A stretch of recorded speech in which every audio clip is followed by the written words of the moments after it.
Seguimos en nuestra agenda abierta en este 14N, 14 de noviembre, y es una jornada de paralización, pero en rechazo, con un reclamo formal a las autoridades, a los gobiernos europeos que aplican paquetazos neoliberales similares a los que vivió América Latina décadas atrás. Y la experiencia de Islandia nos deja mucho, por lo menos en qué pensar. ¿Hay alternativas? Está con nosotros desde Portugal José Manuel Pureza, él es coordinador del Núcleo de Estudios para la Paz de la Universidad de Coimbra y está en vivo. Antes que nada, José Manuel, gracias por acompañarnos. Mientras compartimos imágenes de estas huelgas donde varios países de Europa están en la calle con un reclamo, queremos entender si hay realmente alternativas o es como dicen los gobiernos, están haciendo lo mejor que pueden. ¿Qué piensa usted? Bueno, buenos días y muchísimas gracias por esta invitación. Bueno, lo que pasa es que la frase de que no hay alternativas es una conocida frase de la primer ministra británica Margaret Thatcher, que es todo un programa neoliberal y hace parte de una estrategia de limitación de la democracia. De verdad, la democracia siempre tiene alternativas. Y la alternativa a este camino de recesión, de paro, digamos, de empobrecimiento de la gente es el crecimiento económico, el empleo, la inversión pública, la responsabilidad de los servicios públicos, y esto puede hacerse. Y la verdad es que el caso de Islandia lo enseña de una forma muy clara. Ahora, yo le quiero recordar a los usuarios que esta no es la primera huelga, es la octava huelga general desde el regreso de la democracia en España, y los sindicatos dicen, va a ser incluso más numerosa la de hoy si la comparamos con la última de marzo, porque los problemas se van agudizando y por lo tanto el reclamo también va a ser mayor. Hasta ahora el gobierno le dio la espalda. ¿Hay posibilidades concretas de que escuche y, por ejemplo, vaya a hacer un referendo sobre qué hacer con las políticas del Estado? Yo le puedo dar el ejemplo de mi país, de Portugal. En 15 de septiembre ha habido una demostración, una manifestación multitudinaria, sea en Lisboa, la capital, sea en otras ciudades del país, de gente de todas capas sociales, de todas áreas profesionales, de todas las generaciones, y que ha salido a la calle a reclamar contra medidas, digamos, brutales de transferencia de renta del trabajo al capital. Ha determinado que el gobierno recuara y las medidas que tenía previstas hayan sido, digamos, eliminadas. Es decir, que la gente cuando se moviliza efectivamente puede cambiar el camino que, digamos, las instancias financieras internacionales y los gobiernos nacionales están imponiendo como estrategia, repito, de empobrecimiento de la gente. Ahora, quiero repasar en algunos datos concretos qué pasaba, por ejemplo, en este país. Islandia, que ahora se convierte en una posibilidad para muchos países.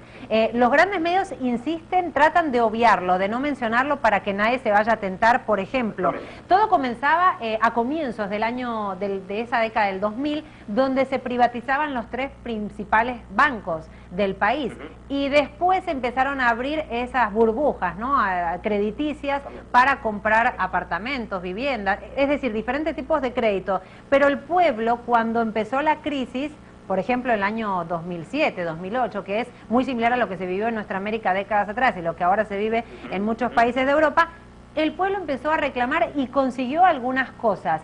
¿Qué experiencias concretas se tiene que tomar?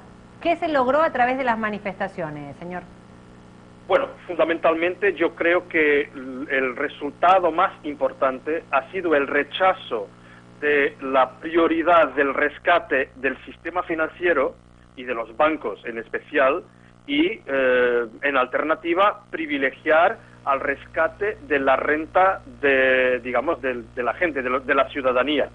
Es decir, que a pesar de, digamos, de un temor de los gobiernos de Islandia, los ciudadanos han decidido por referéndum popular, con un resultado aplastante de 93%, han decidido que las indemnizaciones que Inglaterra y Holanda exigían a Islandia no eran prioritarias y que por tanto el Estado islandés no debería atribuir prioridad a esa dimensión. Y eso es todo el contrario de lo que se ha pasado en nuestros otros países que hoy estamos en huelga.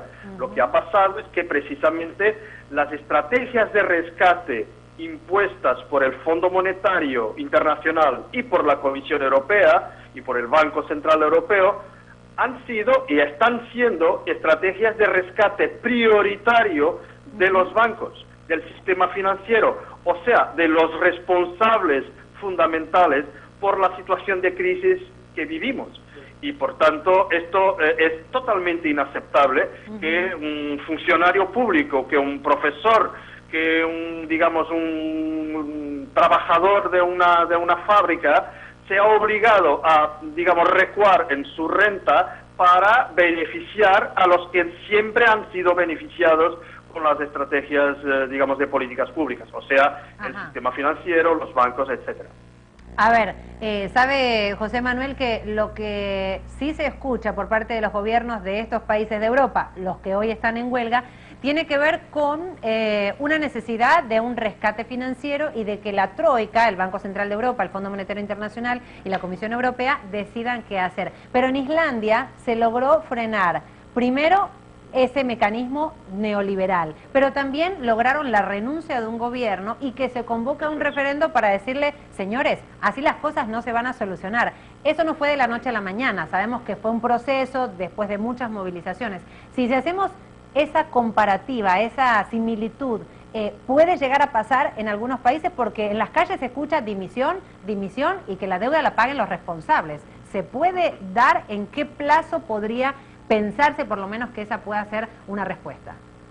Bueno, yo creo que las condiciones objetivas que resultan de la aplicación de estos programas de rescate impuestos por las troicas, o sea, por el acuerdo entre el Fondo Monetario, la Comisión Europea y el Banco Central Europeo, las condiciones, el resultado objetivo es una crisis social aplastante. Y por tanto, cada día más hay gente que está entrando en paro, que está recuando en su renta, etcétera. Y eso, por tanto, nos sorprende que la adhesión a la huelga de hoy sea superior en España, en Portugal y en otros países, superior a las anteriores. O sea, yo creo que llegará un momento, yo no puedo decir qué momento será, pero llegará seguramente un momento, si no hay un cambio de orientación política, en que toda la sociedad comprenderá de una forma muy clara que la alternativa es entre Troika y sus orientaciones y democracia. Y claro, la gente tendrá que hacer una opción, y la opción es la opción de sus vidas. Por tanto, yo creo que nos estamos acercando cada día más a una opción radical entre la democracia, y la democracia no solamente social y económica, sino incluso la democracia política, y la aplicación de estos programas que están vaciando nuestras democracias. José Manuel, otro aspecto también, no solamente dijeron no al paquetazo, pensaron y plantearon la posibilidad de escribir una nueva constitución, que era del 44 en el caso de Islandia, pero fueron más allá, juzgar y encerrar a los responsables de la situación. Eso no se lee en la prensa de Europa cuando uno busca, por ejemplo, informaciones o alternativas a la crisis. El bloqueo es casi total, ¿verdad? Sí, la verdad es que el caso de Islandia es un caso poco conocido en nuestras opiniones públicas. Sin embargo,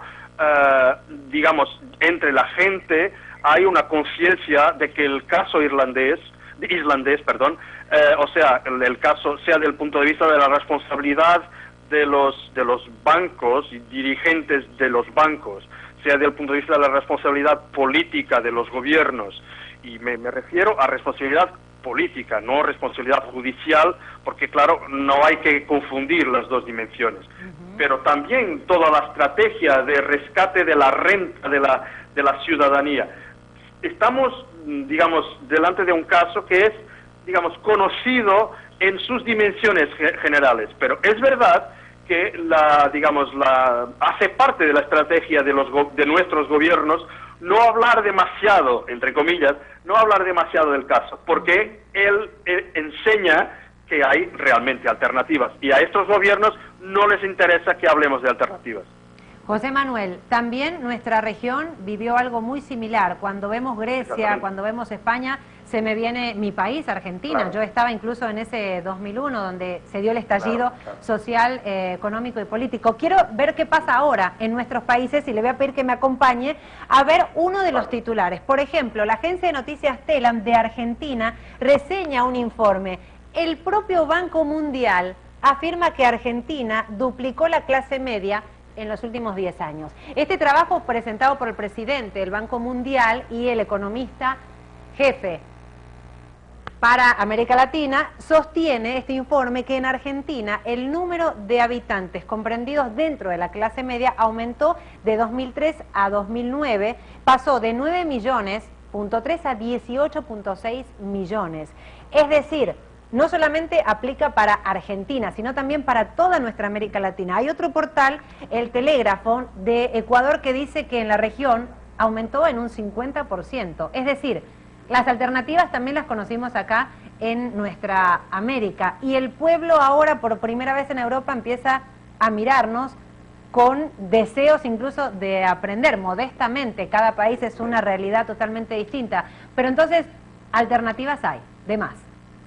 Claro, eso es clarísimo. La tragedia es que las instituciones financieras que han aplicado los planes de rescate hace una década, 2 décadas en América Latina, en distintos países de África, con los resultados trágicos que conocemos, no hayan aprendido o no hayan querido aprender de los errores que han practicado en vuestros países y en países africanos. Y ahora mismo lo apliquen exactamente con la misma receta en Europa.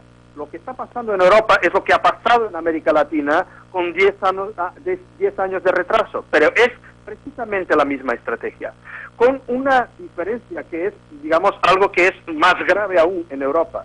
Es que en países como Argentina o en otros países de América Latina no había, digamos, una situación de limitación del margen de maniobra de los gobiernos, que es lo que tenemos nosotros. O sea, nosotros estamos en el marco de la Unión Europea, en la Unión Económica y Monetaria, lo que nos impide, por ejemplo, de emitir moneda, por un lado, y por otro lado, de hacer una desvalorización de la moneda nacional, porque no hay moneda nacional, hay el euro. Por tanto, digamos, la aplicación de la estrategia ya errónea que se había aplicado en América Latina, aplicada ahora a estas condiciones en Europa, es una tragedia total. Y yo creo que los responsables, o sea, Fondo Monetario, Comisión Europea, Banco Central, saben, están conscientes de esa naturaleza errónea de sus políticas. Más aún, la directora general del Fondo Monetario Internacional, la señora Christine Lagarde, ha declarado hace, yo diría, un mes más o menos, que, bueno, que las cuentas, los cálculos del Fondo Monetario tenían un problema, que era un cálculo de un multiplicador presupuestario, o sea, que realmente el impacto de las políticas restrictivas apoyadas por el fondo en la recesión era mayor de lo que ellos pensaban. Pero lo que pasa es que, mientras tanto, han sido destruidas economías, han sido destruidas vidas de personas y de familias. Y esto es lo que está pasando hoy día en Portugal. Por tanto, hay responsables, hay políticas erróneas y hay efectivamente alternativas. José Manuel, le agradecemos muchísimo su tiempo, sus análisis, y ojalá que el próximo contacto que tengamos sea para contar experiencias alternativas, pero en concreto. Le mando un abrazo. Gracias a ustedes. Era José Manuel Pureza, coordinador del Núcleo de Estudios para la Paz de la Universidad de Coimbra, desde Portugal. Bueno, Islandia es uno de los casos más cercanos que tiene esos países de Europa que hoy están en huelga. Lo cierto que nos deja esta experiencia es que no es imprescindible salvar primero a los bancos para tomar otras medidas. Y eso la gente ya lo conoce, por eso la huelga regional el día de hoy. Correo y redes sociales ya lo conoce de memoria, así que no se lo repito, pero ahí lo tiene. Nos vemos a mediodía con otra agenda abierta. Pase una muy buena mañana.